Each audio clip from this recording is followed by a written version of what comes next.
the deal is that she expects me to get sick a lot more in the coming year.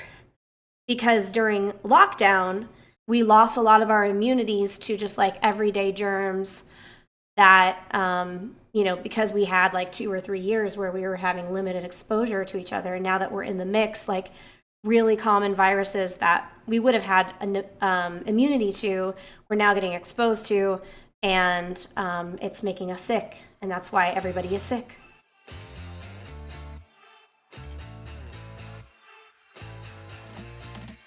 Hey there, Jade Harrison, aka JD Gaines here. Today I'm going to share with you a conversation that I had with my Twitch chat after I came back from a bout of being sick. Now, if you've been following the Coaching Corner podcast, you'll know that a couple of episodes ago, I talked about recommendations for how to get back into the gym after being sick. And after I recorded that podcast, a couple days after that, I went to go visit my brother, and my brother has 3 daycare babies. And they shared daycare germs with me. And I ended up getting sick and losing my voice for about a week. So when I came back, I was sharing with my Twitch chat the recommendations that I talked about with my doctor for how I'm going to handle sickness in the future, because I lost my voice for so long and I was out of being able to like record podcasts and stream normally and even teach my personal training clients. It was a mess. So I wanted to brainstorm with my doctor, like, how do I navigate this in the future? So we put together, my doctor and I, a little plan of action for how we're going to navigate the coming year as I get exposed to more germs thanks to the babies. And then just, in post-COVID life, as things continue to open up, we are going to continue to be exposed to things that we've probably lost a little bit of immunity to. So if you find that you keep getting sick, or if you have a hard time getting over it when you're sick, you're not alone. A lot of us are struggling with that right now, but especially if you have asthma, these tips that my doctor gave me may be helpful for you. So give it a listen and let me know what you think. If you are following me on YouTube, you can leave a comment in the comments below this video. Make sure that you subscribe wherever it is that you are, whether you're watching on YouTube or you're listening via podcasts. So without further ado, let's get into the tips that my doctor gave me for staying healthy and getting over sicknesses faster in the coming year. I just went to the doctor. Do you know what she told me? Silly woman. She was like, yeah, you're going to need to rest your voice as much as you can when you're not working. And I was like, woman, I'm always working. What else can I do? And she's like, you want some steroids? And I was like, yes. So it turns out I'm not actually sick. It's just my asthma being asthma-y. So it used to happen a lot when I was younger, is that when I would get a respiratory illness, it would just kind of like stick around for like a month or 2. And it was just like my asthma just kind of like going nuts.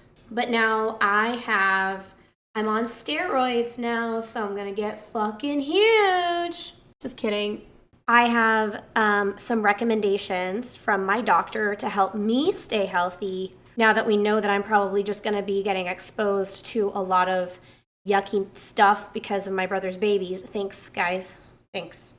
The deal is that she expects me to get sick a lot more in the coming year. Because during lockdown, we lost a lot of our immunities to just like everyday germs that, because we had like 2 or 3 years where we were having limited exposure to each other. And now that we're in the mix, like really common viruses that we would have had immunity to, we're now getting exposed to, and it's making us sick. And that's why everybody is sick. Flu and cold and strep throat and RSV, it's all in the mix, and we've had like very little immunity to it. So, buckle up, guys, because you're probably going to get sick. Never fear, though, because my doctor gave me some, we created a little plan. We created a plan specifically for me and how to navigate this as a person with asthma, because as a person with asthma, it's just a given that if I catch one of these respiratory illnesses, I'm going to be sick with it for a long time. So y'all are just going to have to get used to hearing scratchy voice Jade. And Jade will not be able to sing me a song for probably at least a good third of the time. But here's part of our plan. I'm not going to share this without saying first, I am not a doctor. My doctor is not your doctor. And this is not medical advice. Okay, you need to see your own damn doctor and create your own plan of action for how you are going to navigate all of the germs that are going around right now. However, I thought that sharing the plan that my doctor and I created together might be helpful for some of you. So, one of the things is she wants me taking my vitamins 2 times a day to make sure that I am blasting my system with particularly vitamin C and zinc, because those help boost the immune system. And zinc also helps you to cut down on the amount of time that you spend sick. So I'm already taking a multivitamin, and she recommended that I take it twice a day, so that I'm just like really making sure I'm covering my bases there on those guys. And I am not mad about this because I love my multivitamins. They're delicious. They're delicious, yummy gummies. So I get to eat them twice a day. Another thing is something that we have talked about before on stream and on the podcast, maybe on the podcast. I'm not sure I've talked about it on the podcast. But staying in a calorie surplus is going to be really, really important for me on a number of levels. One, I am trying to build muscle. And it's really hard to build muscle when you are staying right at maintenance with your calories, or if you're in a calorie deficit. And I've talked about before how much I have struggled to even eat maintenance because I have untreated, well, sort of treated, I have Band-Aid treated ADHD. I'm not on Adderall or anything like that.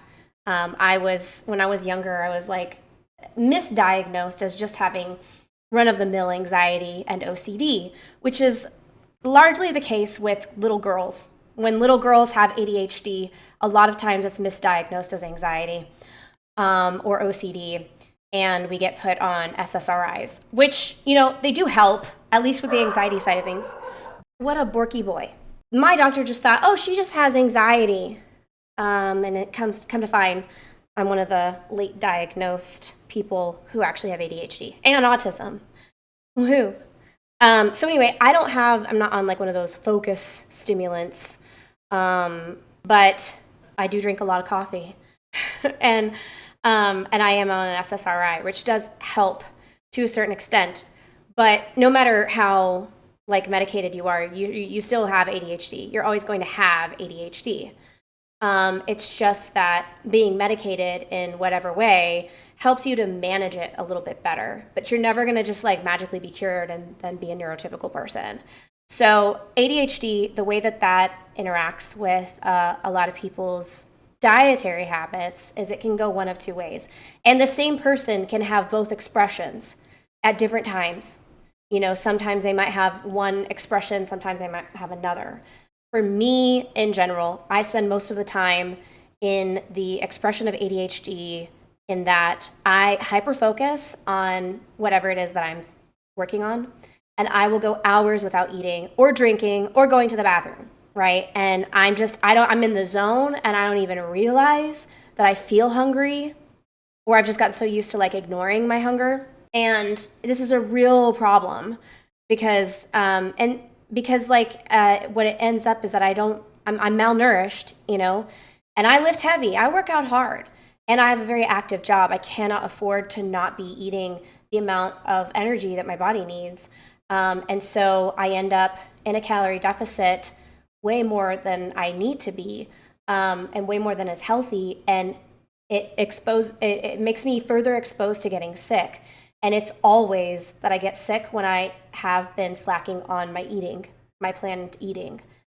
Starvation, I know a lot of people will always be like, oh, I need that load out of ADHD. Trust me, it's not actually something that you want because it means you're malnourished. Eating not enough calories for your body to be healthy is just as bad as eating too many calories and accumulating too much adipose tissue. They're both unhealthy. They're both not desirable, right? Like you want to eat within that middle range of what's healthy. And I've struggled to be on a bulk for the better part of last 3 years. Every time I try to go on a bulk, something has happened in my life that I've had to really focus and problem solve.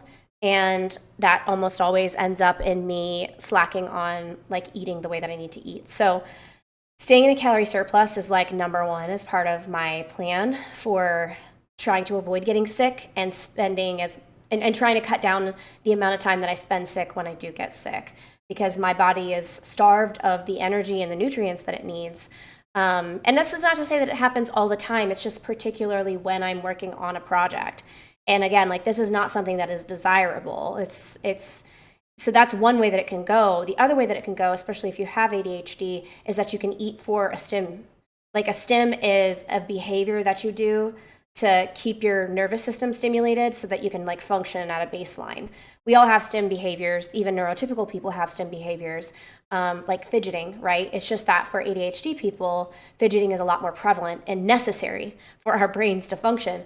And so for a lot of people, they get the stimulus from eating, and that's their preferred stimulus to keep their brain functioning. So they find themselves often eating when they're not actually hungry, or like mindlessly snacking, or it's like an emotional coping mechanism, right?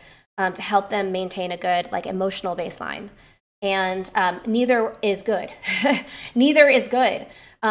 So one is, in one case, the case that's more often the case for me is that food is overstimulating. The fact that like thinking of like when I'm hungry, it's like, okay, well, what am I going to eat?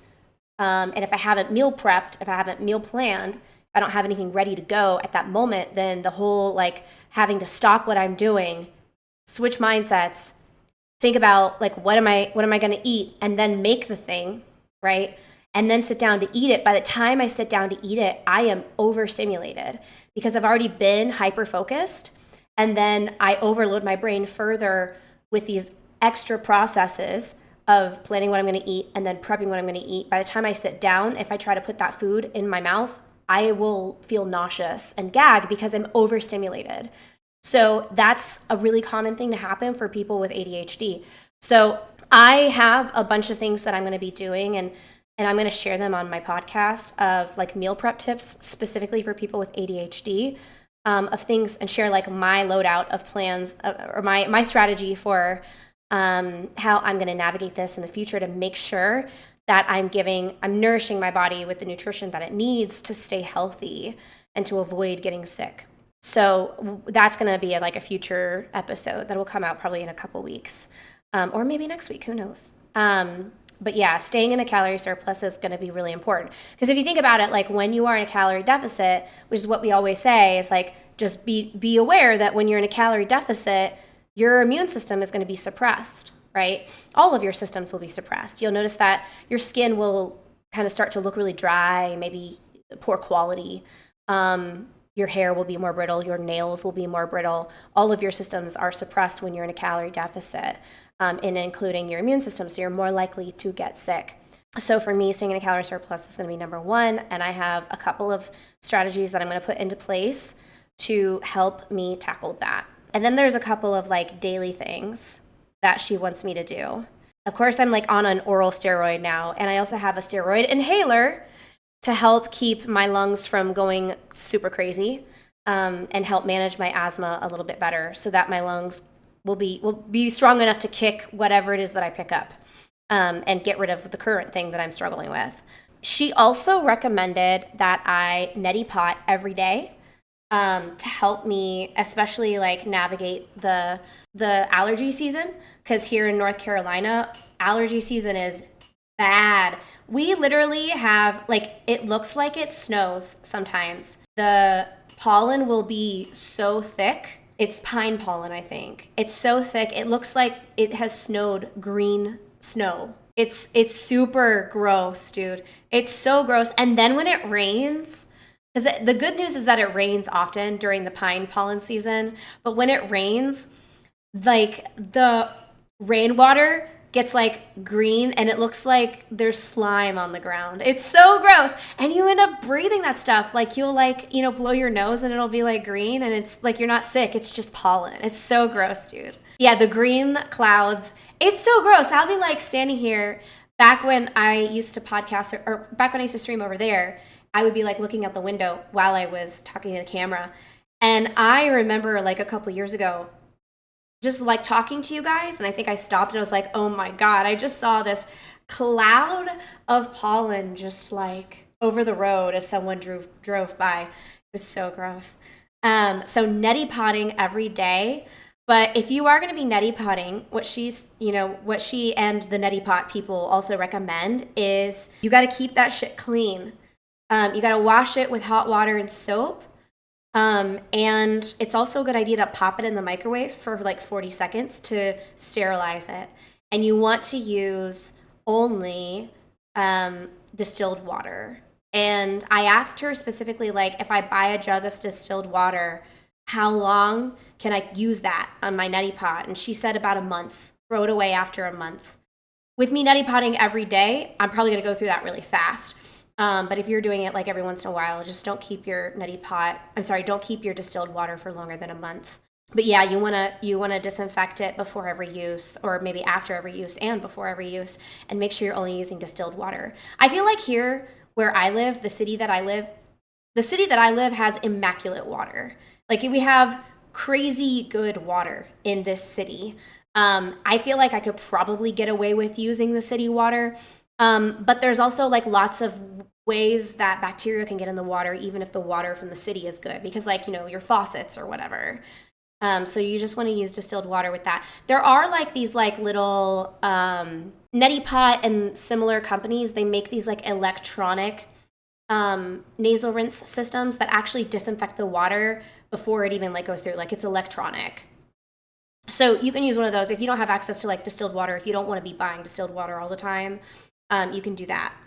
I said like I'm on a steroid inhaler. I'm on an oral steroid, which particularly for me because I have asthma, that's just what I have to do. And we talked about like I don't necessarily need to be on these things all the time, all year round, but because I am seeing these fucking petri dishes once a month. Side note, I love my nieces and nephew. Please don't get me wrong. I adore them. I love them to pieces. I would lay down my life for them. I'm just really annoyed with them right now. And I know it's not their fault for passing along illnesses. They're just babies. They're in daycare. It's not their fault. But it's still very frustrating. So I'm seeing the fucking petri dishes at least once a month. Our plan is, well, during allergy season, I'm going to be using the steroid inhaler every fucking day, twice a day. Once allergy season calms down, I'm probably just going to use it in the week leading up to when I go spend the weekend over there, and then in the week when I come back. And then so like 2 weeks out of every month. So that I'm not always using the steroid and my body stays sensitized to it, right? Hot tea and honey, of course, we've been doing a lot of that. We've been doing a lot of hot liquids. Coffee, hot tea. I love tea. You don't have to convince me. You don't have to pull my arm to drink hot tea with honey.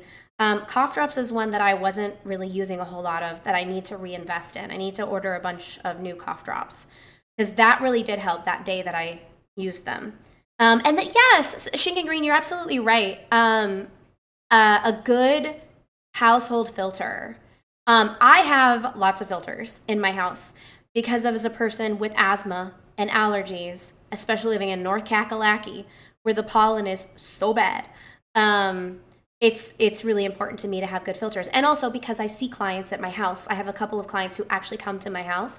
And so I want to make sure that I'm not bringing any germs to them. So I have a UV light filter that sterilizes the air as it goes through. That stays by my desk. I have a HEPA filter that lives in the dining room. And then I also have a HEPA filter that lives in the upstairs in my bedroom. Yeah, filters are a good idea as well. And it's not a bad idea to just wear a fucking mask.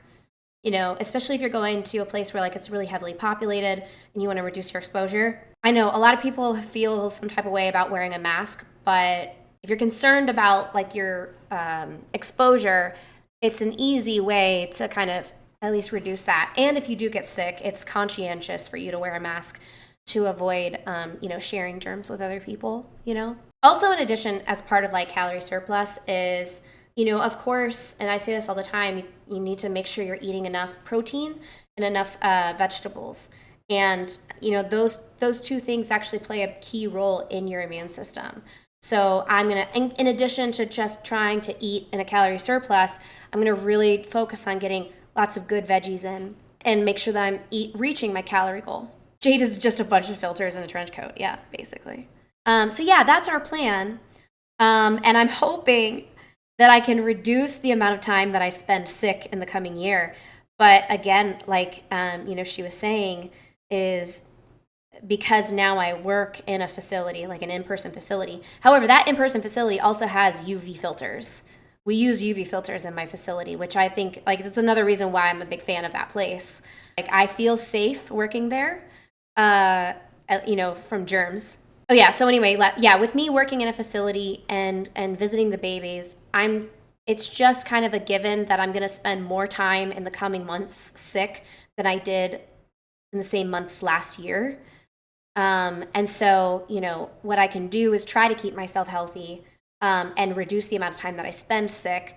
But it's something that we kind of have to plan for and plan to mitigate.